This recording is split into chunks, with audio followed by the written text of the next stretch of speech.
Hello, কি অবস্থা সবার? আশা করছি সবাই অনেক বেশি ভালো আছেন। নতুন লেসনে আপনাদেরকে সবাইকে স্বাগত। আমি আভাস আছি আপনাদের সাথে। অনেকদিন হয়ে গেছে ভিডিও দেওয়া হয় না। আসলে কিছু ব্যক্তিগত ব্যস্ততার কারণে আমি ভিডিও কন্টিনিউ করতে পারিনি। আমি এর জন্য আন্তরিকভাবে দুঃখ প্রকাশ করছি। তবে এখন থেকে চেষ্টা করব আমি রেগুলার ভিডিও দেওয়ার জন্য। তো আজকে মূলত আমরা কথা বলবো যে আমরা কিভাবে আমাদের ইংলিশ ফার্স্ট পার্ট বইটা পড়বো। অর্থাৎ আপনাকে আপনার বোর্ড কর্তৃক যে ইংলিশ বইটা আপনাকে প্রোভাইড করা হয়েছে সেই ইংলিশ ফার্স্ট পার্ট বইটা আপনি কিভাবে পড়বেন সেই ব্যাপারটা নিয়ে আজকে আমরা মূলত কথা বলবো। এখন তার আগে কোনো একটা কাজ করার আগে কিন্তু আমরা কেন করছি বা কেন করব বা এর রেজাল্টটা কি সেটা নিয়ে কিন্তু আমরা একটু ভাবি। সো আমার প্রশ্ন হচ্ছে যে আপনি ইংলিশ ফার্স্ট পার্ট বই তো পড়বেন, কিন্তু কেন পড়বেন? তো সেইটা চল একটু দেখি। এখন ব্যাপার হচ্ছে যে আমরা কিসের জন্য পড়তেছি? আমরা অ্যাডমিশনের জন্য পড়তেছি, এন্ড ডেফিনেটলি আমাদের ঢাকা ইউনিভার্সিটি হচ্ছে আমাদের টার্গেট। যারা স্পেশালি হচ্ছে যে খ ইউনিটে আছেন, গ ইউনিটে আছেন, ঘ ইউনিটে আছেন তাদের ক্ষেত্রে, এবং ক ইউনিট তো অবশ্যই। সো বেশি ইম্পর্টেন্টের কথা যদি বলি তাহলে যে গ্রামারের পাশাপাশি টেক্সট বুক কেন ইম্পর্টেন্ট।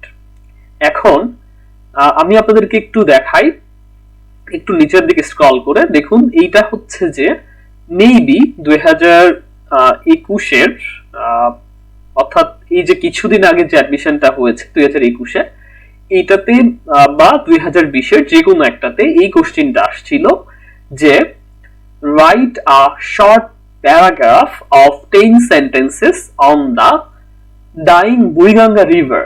অর্থাৎ যে বুড়িগঙ্গা রিভার, যে ডাইং বুড়িগঙ্গা রিভার, অর্থাৎ যে মারা যাচ্ছে বুড়িগঙ্গা রিভার, এইটা নিয়ে আপনাকে 10টা সেন্টেন্স লিখতে হবে একটা প্যারাগ্রাফ টাইপের। এখন এটা কিন্তু নিয়ে আপনার কিন্তু একটা লেসনই কিন্তু আপনার ইংলিশ ফার্স্ট পার্ট বইয়ে কিন্তু আপনার আছে। সো আপনি যদি আজকে এই ফার্স্ট পার্ট বইটা খুব ভালো করে পড়তেন তাহলে কিন্তু এই বুড়িগঙ্গা নিয়ে লেখা আপনার জন্য খুব কঠিন কিছু হতো না। আর একটু খেয়াল করেন নিচে কি বলছে, what is personification, give an example of personification. example বানানটা ভুল আছে, এটা একটু ঠিক করে দেই। ওকে, সো বলছে যে হোয়াট ইজ পার্সনিফিকেশন, পার্সনিফিকেশনটা কি। এই পার্সনিফিকেশন নিয়েও কিন্তু আপনার সুন্দর করে লেসন কিন্তু দেয়া আছে। এখন আপনি যদি এই টেক্সট বুক না পড়েন তাহলে রিটেন, শুধুমাত্র রিটেন না, আপনি কিন্তু সামগ্রিক ইংলিশেই ভালো করতে পারবেন না। আরেকটু নিচে খেয়াল করেন, I love to rise in a summer morn when the bird sing on the every tree. এইটা নিয়ে 4 লাইনের একটা পয়েম আছে। এখন বলছে যে which poem are this lines taken from. এই যে যে কবিতার যে লাইনগুলো, এটা কোন কবিতা থেকে নেওয়া হয়েছে? হু রুট দ্য পয়েম, এই কবিতাটা কে লিখেছে? What is the tone of the poem, এই কবিতাটার টোনটা কি বা কি বোঝাতে চাচ্ছে বা কি বলতে চাচ্ছে, এই হচ্ছে মেন কথা। তো আপনি বুঝতেই পারছেন আমি শুধুমাত্র এতটুকুই আপনাকে অ্যানালাইসিস করে দেখালাম যে আপনি কেন ফার্স্ট পার্ট বইটা পড়বেন। এইটা শুধুমাত্র রিটেনে ছিল। সো এখন আপনি যদি খুব ভালোভাবে আপনার ইংলিশ ফার্স্ট পার্ট বইটা আপনি পড়ে ফেলেন তাহলে আপনি কিন্তু খুব অনায়াসেই এই যে যে প্রশ্নগুলা দিয়েছে আপনি কিন্তু খুব ভালো করে আনসার করতে পারবেন। এইবার একটু চলে আসেন, তো আমি আপনাকে হয়তো বোঝাতে পেরেছি যে আপনি কেন ফার্স্ট পার্ট বইটা পড়বেন। এইবার আমরা চলে আসি আপনি কিভাবে পড়বেন। দেখেন, একদম শুরুতে আমি একটা ইউনিট নিয়েছি, unit 1, lesson people or institutions making history. এখন এই যে যে কোনো ব্যক্তিত্ব বা কোনো প্রতিষ্ঠান কিভাবে হিস্ট্রি তৈরি করেছে সেটা নিয়ে একটা ইউনিট রয়েছে। সেই ইউনিটের একটা লেসন 1 হচ্ছে যে Nelson Mandela from the apartheid fighter to president. এখন এই যে প্রেসিডেন্ট কিভাবে নেলসন ম্যান্ডেলা একজন বর্ণ বৈষম্য নেতা থেকে বাদী নেতা থেকে তিনি কিভাবে একজন প্রেসিডেন্ট হলেন, এইটা নিয়েই হচ্ছে যে আজকে আমাদের পুরো লেসনটা রয়েছে। সো আপনি কিভাবে পড়বেন একটু দেখেন। Warm up activity, work in pairs, who are the people in the pictures. এখানে এই নেলসন ম্যান্ডেলার সাথে থাকতে পারতো বঙ্গবন্ধুর ছবি, থাকতে পারতো হচ্ছে আব্রাহাম লিঙ্কনের ছবি। তো এই যে যে ব্যক্তিত্ব রয়েছেন ওনারা, এই ফেমাস ব্যক্তিত্ব, বলছে যে who are the people in the pictures. এই যে এখানে কারা, এই ছবিগুলো আসলে কারা, and why they are famous, এবং কেন তারা হচ্ছে যে ফেমাস।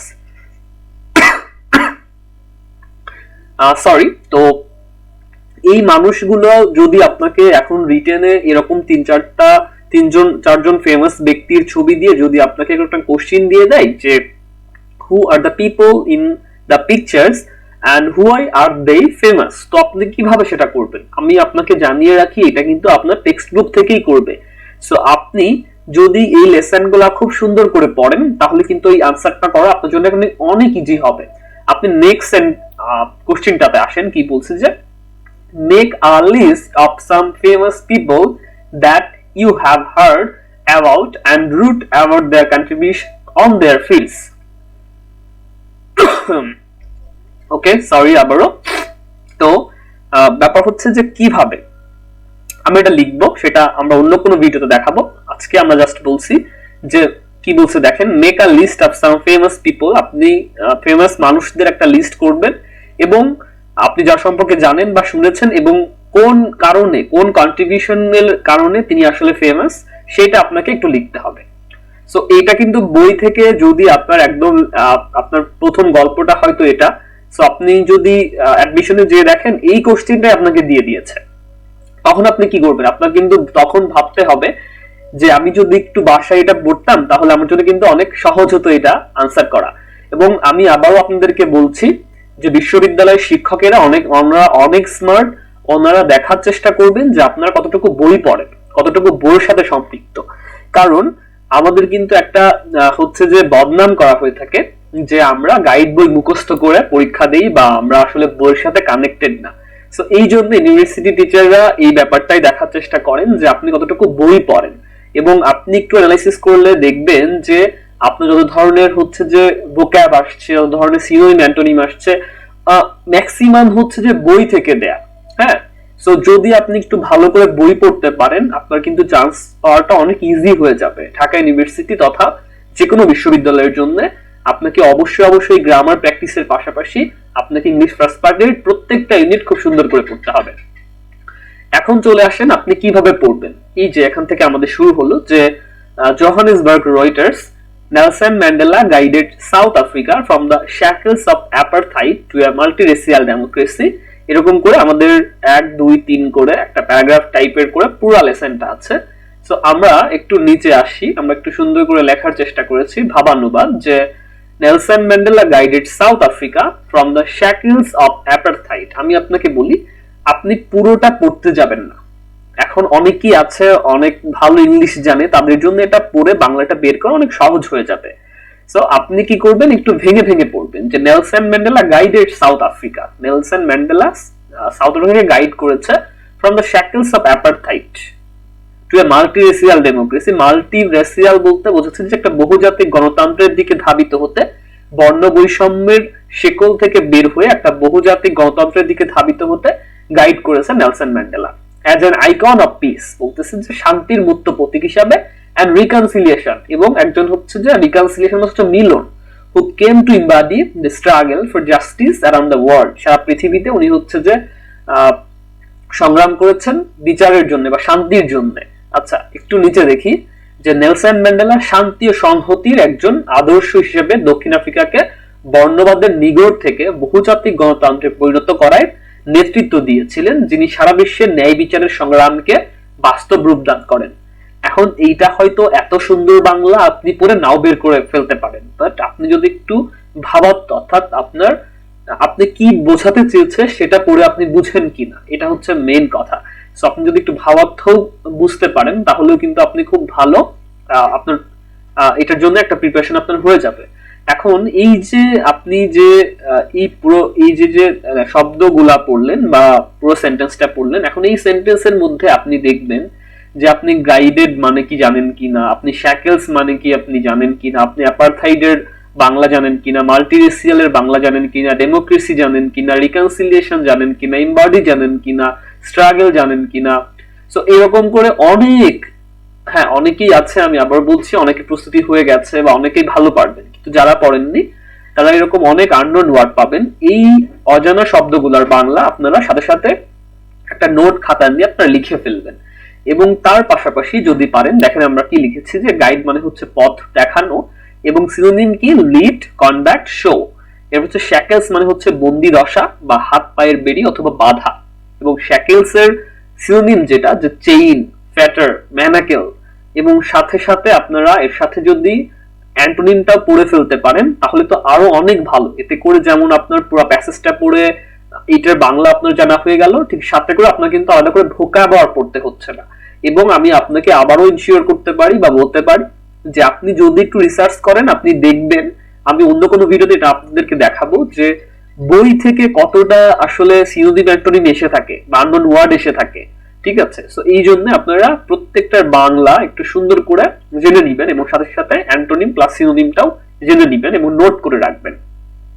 এরকম করে অনেক, এই যে আমি নোট করেছি, determine, bring down, apartheid, civil war, prestige, support, তারপর হচ্ছে ক্যারিশমা এটাকে বলে, আচ্ছা চ্যারিশমা। তো এরপরে দেখেন আর কি বলছে যে ডিকেইড, মাইনরিটি, রিজলভ, ইমানসিপিয়েশন মানে হচ্ছে মুক্তি, লিবারেশন, আর রিজলভ মানে হচ্ছে প্রতিজ্ঞা, ডিটারমিনেশন আছে সিনোনিম, কমিটমেন্ট আছে। এখানে আরেকটু দেখেন, আমি যেটা এই যে অ্যাপারথাইড যেটা বলছে, অ্যাপারথাইডের মানে হচ্ছে বর্ণবাদ বা বর্ণ বৈষম্য। এখন রিটেনে যে আপনাকে বলতে পারে যে হোয়াট ইজ কল্ড অ্যাপারথাইড, অ্যাপারথাইড মানে কি বা অ্যাপারথাইড বলতে কি বোঝায়। হ্যাঁ, সো আপনাকে কিন্তু এটা ইংলিশে যদি করে আপনাকে কিন্তু ইংলিশে আনসার করতে হবে যে apartheid was a system of institutionalized racial segregation and discrimination in South Africa between 1948 and 1991. তো এই যে ব্যাপারটা আপনি হয়তো এই যে সালের ব্যাপারটা এখানে আছে যে 1948 and 1991, এটা যদি আপনি মনে নাও রাখতে পারেন ব্যাপার না, তবে দিতে পারলে অনেক ভালো একটা আনসার হবে। বাট এই যে অ্যাপারথাইডটা যে একটা বর্ণ বৈষম্য এবং এটা যে সাউথ আফ্রিকার ক্ষেত্রে ব্যবহার করা হতো, এই ব্যাপারটা যদি আপনি একটু বুঝিয়ে লিখতে পারেন যে বর্ণ বৈষম্যের ব্যাপারটা বোঝাতে আসলে অ্যাপারথাইডটা বোঝানো হয়, তাহলে কিন্তু হয়ে যাচ্ছে। এবং এটা ব্যবহার করা হতো আসলে তখন হচ্ছে যে সাউথ আফ্রিকার জন্য যে সময়টা ছিল একটা সিস্টেম। সো এরকম করে আপনাকে কিন্তু লিখতে হতে পারে, আসতেই পারে। সো আপনি একটু ভালো করে প্রত্যেকটা লেসন এই জন্য খুঁটিয়ে খুঁটিয়ে পড়বেন। তো আরেকটা ব্যাপার আপনাকে বলে দেই, তো ধরেন আপনার পুরো লেসনটা আসলে পড়া শেষ, পুরো একদম আপ টু বটম আপনি পড়ে ফেলছেন। এই প্র্যাকটিসগুলো আপনি একটু খাতায় লেখার চেষ্টা করবেন নিজের মতো যেটাই পারেন। এরপরে দেখেন এক্সারসাইজ আছে, কিন্তু এটা আপনি আপনার বইও পেয়ে যাবেন। সো এই এক্সারসাইজ গুলো আপনাকে কিন্তু করতে হবে। যে কি বলছে যে each of the following questions has a word with four alternative meanings, যে চারটার অল্টারনেটিভ মিনিং আছে। Choose the word which is closest meaning in the context, এই কনটেক্সটের সাথে যেটা অনেক বেশি রিলেটেবল বা ক্লোজ। তো বলছে কি যে হোয়াট ডাজ অ্যাপারথাইড রিফার ইন দ্য টাইটেল, যে অ্যাপারথাইডের সাথে কোনটা যাচ্ছে, অ্যাপার, ডিস্টেন্স, ডিসক্রিমিনেশন, ডায়লগ।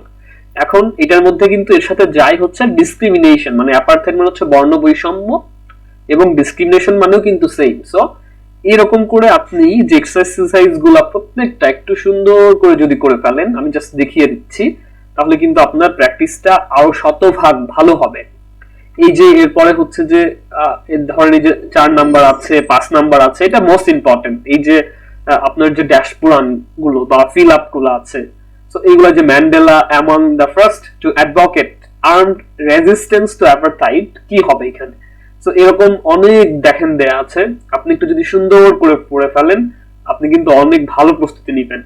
এবং আমি আপনাকে আবারও বলি, আপনি যেটা করবেন, আপনি একদম শুরু থেকে একটা লেসনের খুব ভালো করে ওইটার সিনোনিম, অ্যান্টোনিম বাংলা বুঝে বুঝে পড়া এবং এক্সারসাইজ গুলা একদম শুরু থেকে শেষ পর্যন্ত প্রত্যেকটা করবেন, একটু সময় নিয়ে করবেন এবং নোট করে ফেলবেন এবং এটা রিভাইজ করবেন। এখনো আপনার হাতে যে সময় আছে, আপনি যদি এটাকে কাজে লাগান প্রোডাক্টিভ ভাবে, আমার কাছে মনে হয় যদি প্রোডাক্টিভ করে তুলতে পারেন আপনার সময়টাকে, আপনি কিন্তু ঢাকা ইউনিভার্সিটিতে যাচ্ছেন, এটা আমি বলেই দিতে পারি। সো আজকে আর এই টেক্সট বুক নিয়ে কথা বলছি না, নতুন লেসনে টেক্সট বুক রিলেটেড অন্য কোন বিষয়ে ভিডিও চাচ্ছেন সে বিষয়ে আমাকে জানালে আমি চেষ্টা করব সে বিষয়ে ভিডিও দেওয়ার। আর এই পুরো সেশনটা আমাদের কেমন লেগেছে আপনাদের অভিযোগ অনুযোগ জানাতে একদমই ভুলবেন না। আর আমাকে সাপোর্ট করতে আপনারা যদি সাবস্ক্রাইব করেন আমি অনেক বেশি অনুপ্রাণিত হব, আমার ভালো লাগবে যদি আপনারা আমার সাথে থাকেন। আবারও বলছি, আজকে এ পর্যন্ত, নতুন কোনো ভিডিওতে আবার দেখা হচ্ছে, সে পর্যন্ত অনেক বেশি ভালো থাকবেন। টাটা।